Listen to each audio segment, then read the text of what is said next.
Hey everybody, welcome back to another Pitching Ninja's Filthiest Pitches of the Day. Remember, before we get into those pitches, do me a favor, heck, do yourself a favor, hit that subscribe button, join Ninja Nation. Be a part of the best and fastest growing baseball community on YouTube. And now, my filthiest pitches of the day. I'm going to start with Davis Martin, who made his Major League debut yesterday for the White Sox. He had 7 Ks in 5 innings, gave up only 1 run, with a nice mix of nasty sliders and a 97-mile-an-hour fastball. Despite that really solid outing, he was outdueled by Brady Singer, who had 9 Ks in 7 shutout innings. Singer had his slider and changeup working, as well as his patented sinker.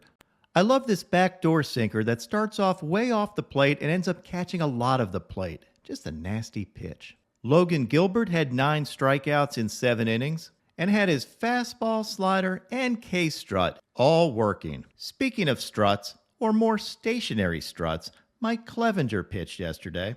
Sunshine threw 5 one-hit innings, giving up no runs with 5 strikeouts. He had his filthy slider working and painted this fastball. I love this scene of Mike Clevinger's pitch dance juxtaposed with Kyle Schwarber digging into the box. This looks like baseball.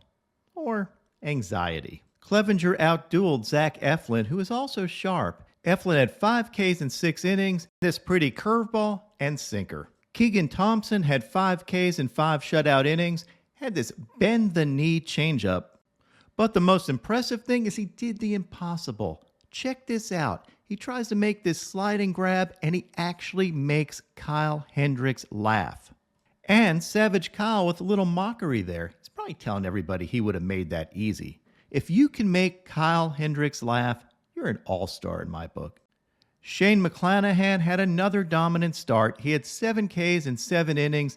In fact, he makes this dominance seem ordinary. He's definitely one of the best pitchers in the American League and truly an ace. Jose Berrios threw 7 shutout innings. And check out this mind-blowing overlay of his sinker and his curveball. Just look at those pitches start way apart and then cross on the way to the plate. Impossible. My top starter of the day was Dylan Cease. Dylan had 9 Ks in 5 2/3 innings, with a fastball touching 99 miles an hour and his usual wicked slider and knuckle curve. Here's an overlay of his fastball and slider, but what really blew my mind is this sequence of his fastball and changeup. That changeup looks like it has a parachute.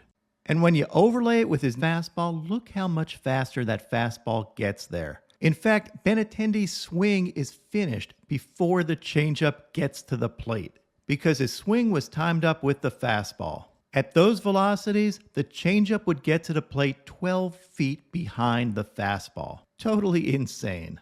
Now on to my top relief performances. Cue the trumpets. Edwin Diaz struck out the side and got a save, and look at this home plate view of his 98-mile-an-hour fastball. That gets on you quick. Dylan Tate had this sick sinker that ran 21 inches and ate up Aaron Judge. Brandon Hughes made his Major League debut for the Cubs yesterday. He's a converted outfielder, and look at this. He had 5 strikeouts in 1 2/3 innings, and look at those sliders. Electric stuff.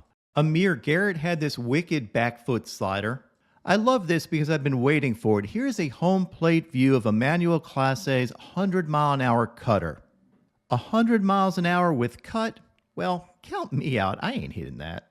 Adam Ottavino had this wicked sinker-slider combo. The sinker ran 22 inches and the slider broke 20 inches. That slider and sinker added together equals 1 sword. But the filthiest stuff all night was this from Michael King. He is absolutely disgusting. He had 6 strikeouts in 3 no-hit innings and had this mind-blowing breaking ball. This thing broke 21 inches, and it looks like all 21 of those inches was right in front of the plate. Here's that demon breaking ball overlaid with Michael King's fastball, and you can see how hard this would be to hit.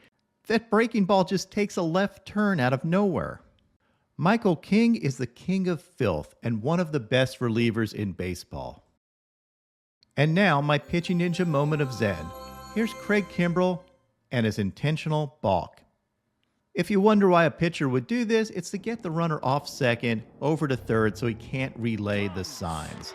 Of course, an easier but less fun solution would be if Kimbrel used PitchCom.